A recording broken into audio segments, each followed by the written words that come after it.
Hello everyone, good evening and welcome to Roma Theory, Roma 1, Dynamo Kiev 0.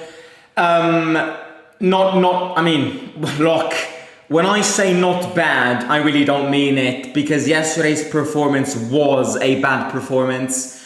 I get the 3 points and I move forward in the hope that these 3 points are gonna come very handy in trying to reform this momentum, trying to give a sense of positive mentality in preparation for Sunday's game, which is the opposite of an easy game, and obviously moving into this long-term view. The question that I ask myself, which I ask everybody in this live stream or watching this video, even if you're not live, is what is next? Because I ain't gonna lie, with the current state of my team, with the current state that we're playing, and with the current state of everything at this football club, I can't see what's next. What's next is not part of my vision because it's so complicated. Number one, to understand what our next steps are going to be. Are we going to sack the manager, or are we going to stay with the manager?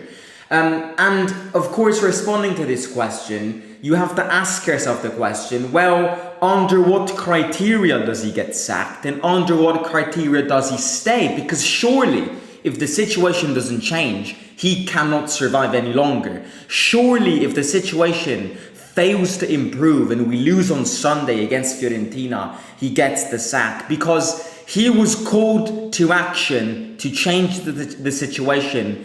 And the last thing that he's doing is changing the current situation, which again, I've pointed my finger on him, because in this mess, transfer window's done, nobody speaks, owners aren't even in Rome, it's the easiest pointing the finger at. I'm going to repeat it again and again and again. The problem at this football club lays deeper than the manager. And I'm the first one to say this, but of course, if things don't change mid-season, then you need to try and adoperate decisions which will make the team reflect these decisions upon. And what I'm trying to say here is, yes, Juric is not the only one to be blamed. He's to be blamed because some of his decisions are, in my opinion, inconceivable. But what I am trying to demonstrate here is that even though the problem kind of delves in roots down deeper than just the manager, if the players want De Rossi back, and if De Rossi coming back guarantees you a reaction and guarantees you an unbeaten streak, for example, then that is the decision that needs to be taken. Because yes, okay, the situation isn't improving, but if we keep on sticking like this, we won't even get in the left side of the table this season. And that is worrying. So we have to try and save the season. It's going to be very hard to save the season because you threw the season away. And in order to save a season, you need to save a season. And the way we're playing, we're not going to save this season at all. We're going to get thrown out in the Europa League, and we're not going to get our objectives in the league. So you need to try and save the season. It's very early to say and even speak about the concept about saving the season, but we fucked it up so badly that even the 25th of October, I think we have to speak about saving the season. But look, right, let's speak about it. I do want to give my little thoughts on the Dynamo Kiev game, of course. I'm not going to give a full match reaction because I personally think that game doesn't need a match reaction. But I am going to give a few thoughts. So first of all, hello to everybody in the chat. My headache tonight, by the way, oh my god, I blame Roma for this. My headache is something absolutely out of this world today. Hello to everybody in the chat. Happy Friday to you all and happy weekend to you all. Don't forget to hit the like and subscribe to the channel. So please do click the red button down below, click the thumbs up button, and also hit the bell notification button so you'll be notified every time I go live or post a video. Please do it. It would be great if you can. If we can get 100 likes, it would be amazing. The first thing which I will say after having pre-announced the introduction of what is next, what happened next, is Going back to yesterday's game, I'm going to spend like 5 minutes, maybe a bit more, speaking about yesterday's game. And all I can say is we've won in the most unwinnable way possible. Even when we are playing against a team which is weaker than us, who steps up on that football pitch yesterday with their B team, because this Sunday they've got, I was looking as to why Shakhtar Donetsk played with their B team yesterday, and apparently it's because they're playing Shakhtar Donetsk this weekend, and that, you know, that's probably going to decide the league title, I imagine.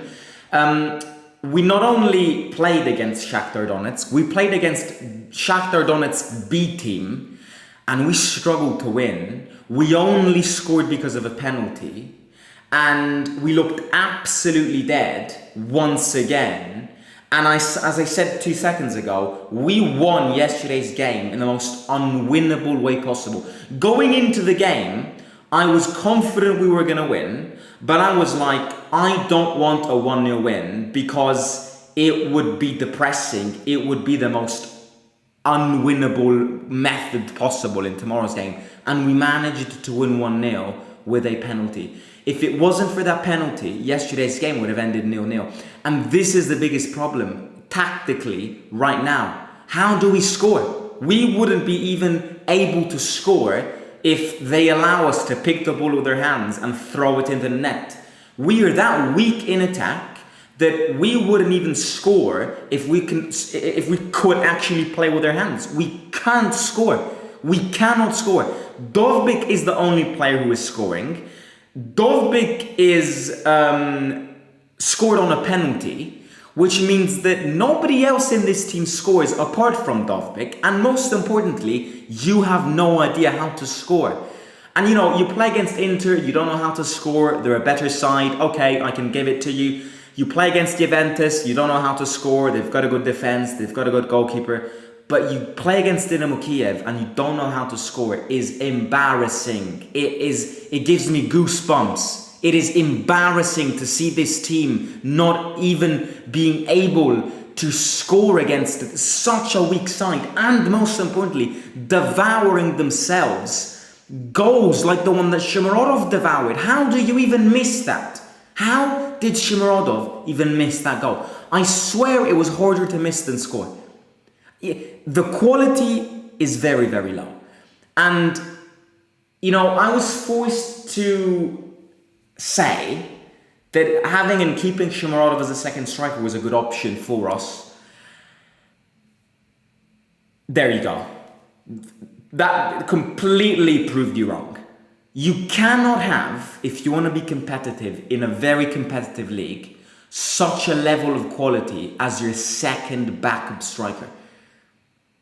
You know, not only did he miss that chance, but 10 minutes before, he had that shot, which I'm not even kidding. If somebody would have told you that that ball went outside of the stadium, I would have believed you. He basically shot from outside of the box, and I have never seen a shot which was less accurate than that. This is the quality we have. If you think we can get top 4 with this quality, fair play. And this is also why we're not reflecting the performances on the pitch. Not only because the quality is poor, not only because the decisions of the manager are weak, not only because all of this fan turmoil, board turmoil, player turmoil, manager turmoil, but it's just going back to what I said at the start. What is next?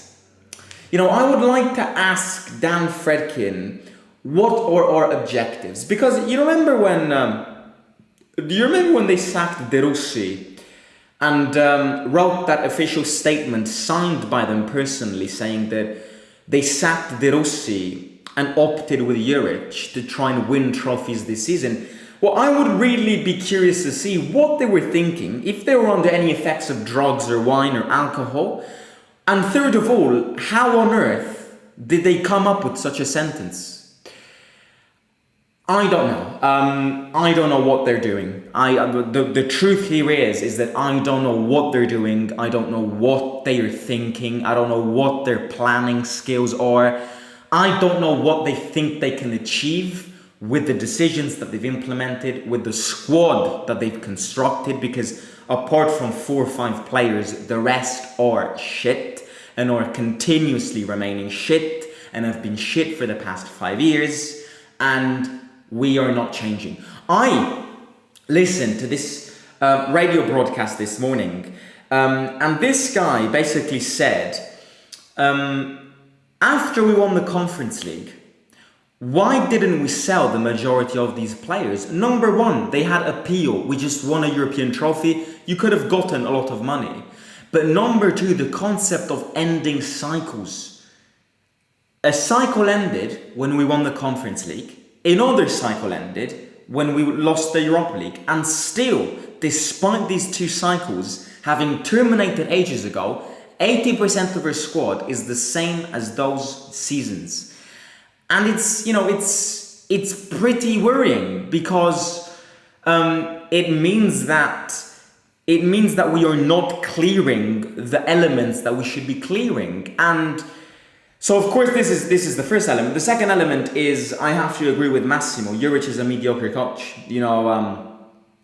Juric is a mediocre coach. And again, I wanna go back to the manager, because the manager is what all of us are focusing on right now, despite the bad results, despite the bad performances from the players. The manager is a central topic at this football club right now. So I want to say what I think about the manager situation.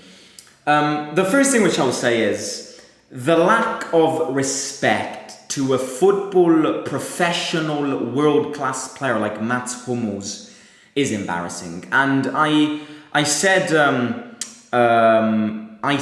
this on Instagram this morning. If Hummels leaves in January, he will have all the rights to do so. Because Hummels did not come to Rome to be a tourist. Juric did not come to Rome to go and visit the Colosseum, the Vatican, and the Pantheon every single day. Juric did not come to Rome to post pictures on himself eating carbonara one day, or trapezzino one day, or a nice amatriciana the next day. Hummels came to Rome to play games. And we tend to forget that less than 6 months ago, Hummels played a Champions League final. And that less than 6 months ago, Hummels pocketed the best player in the world, Kylian Mbappe, in both the first leg and the second leg. And you were telling me that this player cannot fit into our team, and most importantly, cannot even play 1 minute against Dynamo Kiev? Now look, I don't want to be a bastard. I don't want to go against the manager. I'm not the manager. I'm not the one who takes decisions. The manager can do whatever he wants. He's the manager. Juric is the current manager. Juric is there to make decisions, to take decisions, and we are nobody to go against his decisions, because he's the manager, we're not. But I can opinionate. And I need to understand how it's possible that this guy has never played 1 minute in the past 2 months, and hasn't even played 1 second against Dynamo Kiev. When are we going to play the next game against a weaker side than Dynamo Kiev? According to this, Hummels will never play this season. And you know what the worst thing about it is? People might say he's not fit. People might say that Hummels is not fit, he didn't have a preseason and all. And that might be an argument that I can buy from you. But then why is it that in the press conference, Juric went in front of the microphones and said, Hummels is ready to play, I am considering him starting tomorrow? Otherwise, if he's not fit to play, why didn't he say he's not fit to play? He trained and warmed up 90 minutes yesterday, had he got subbed in for once. I find it embarrassing. I find it embarrassing, and again, A lot of decisions I find embarrassing because I struggle to believe that Juric and Zaleski are better football players than Hummels and are continuously getting picked ahead of him. I do struggle to believe this, and I'm in no way doubting that Ndika is in a better shape than Hummels. Ndika is a world-class player and he's playing phenomenally, but you're playing against Dynamo Kiev, man. You're playing against a team which, if you're basing him to start on a weaker side, you'll not face a weaker side than Dynamo Kiev until we face Venezia again. So, according to this, he'll never. If Juric said Hummels isn't starting because I see Ndika better than him, then Hummels will never start. He will never start if that's the reasoning. So I don't like this. I don't like the way he's being treated because he's not here to be manipulated like Pinocchio. We're treating him like Dal, who hasn't even played one game. Difference is Hummels is a world-class defender. Dal is an emerging player. Going into the final minutes of this video, I don't know how much he'll stay. I don't know how long still he will stick around, because I don't see Roma winning on Sunday at all. I see Roma losing on Sunday. And if we lose on Sunday, then I'm very curious to see what the owners decide, if they sack him or not. If you lose on Sunday, and if you lose, if you lose in general, you can be losing 1-0, you could be losing 3-0. A draw, I think, wouldn't be that bad of a result considering the stage that we're living. If we lose on Sunday, then it means that it means that the players are just rejecting playing for him. He's got good ideas, but I don't think he can implement his ideas with this football club, because this football club was built, and this football team was built for a different manager who had different philosophies compared to Juric, very different philosophies compared to Juric. And a lot of these players cannot withstand Juric's intensity. So I don't think we're a match made in heaven at all. I think we're a match made in hell. I don't think that Juric is the manager to manage this team. I really don't. As I said at the start, I'm the first one to say that the problem delves deeper than this. It's not just the manager's fault. And I will feel bad to put another manager and point the finger at another manager. But if the situation doesn't change, we have to try and change it. And this is where I want to end it. He's almost had 1 full month of action. And 1 full month of action in football is nothing. But he was called to change the situation. If he loses on Sunday, it means that the situation is not changing. It means that the situation that is in his hands, he cannot change it. So if he doesn't win on Sunday, I'm scared to say it, but he needs to be sacked, because the players don't want him, and it will be a clear message. It will be a clear message. I think to win on Sunday, you need Jesus Christ to descend above you, because I think the probability we win on Sunday in Florence, last time we won there was in 2021 with an empty stadium. With this current state, I think it's probably more probable that I win the lottery than us winning on Sunday. I really do. I will be very surprised if we win on Sunday. I would be very, very, very surprised if we win on Sunday. I really would.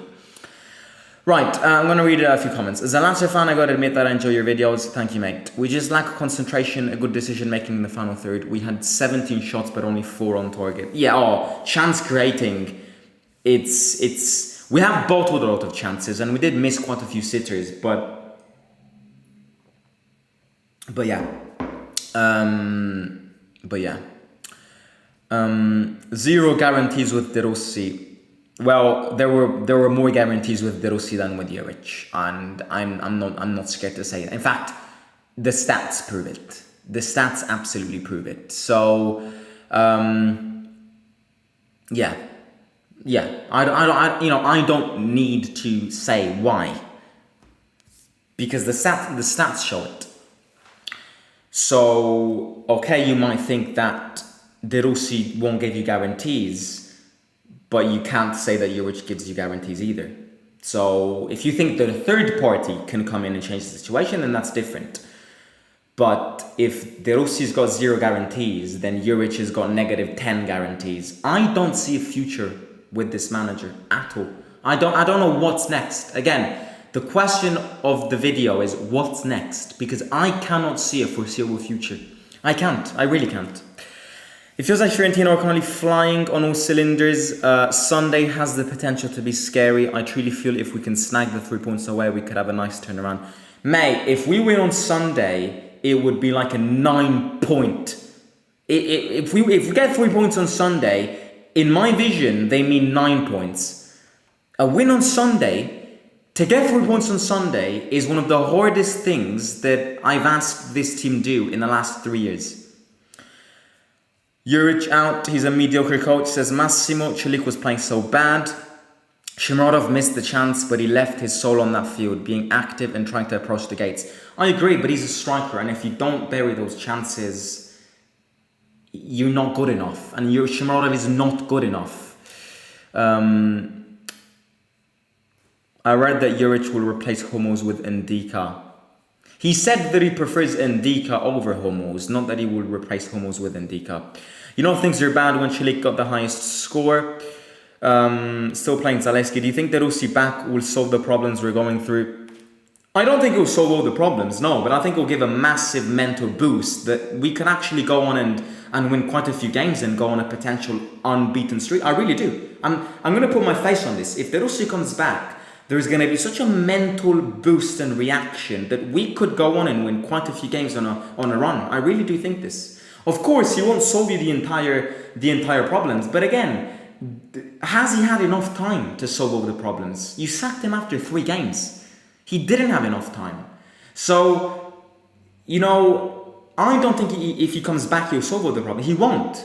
But he can turn the situation around, and you need to be giving him time. I don't know if he comes back. Honestly, I defended Juric until a few games ago, but get him out of the club, please. I don't care the replacement. It can't get worse. He's a Serie B manager at max, says 1927. Why does our defense look so fragile on counters? Everything looks very fragile. Right, I'm going to catch you tomorrow with the Fiorentina match preview. What a game we have. It really could be the ice thricking down. It really can. It could be an iceberg collapsing or a glacial forming. Let's see what happens. I'll talk to you soon tomorrow. Hit the like, subscribe to the channel. If we can get 100 likes, please do hit the like. If everybody in the stream, watching this live or not, can hit the like in this video, it would be great. We will lift ourselves up all together. I am convinced by this. I am convinced by this. One day will come that we will celebrate all together. Just trust the process. I don't want to say it because I don't trust this process. But yeah, as LeBron James once said, trust the process, I guess. Hit the like, and I'll catch you soon. Bye-bye. See you out.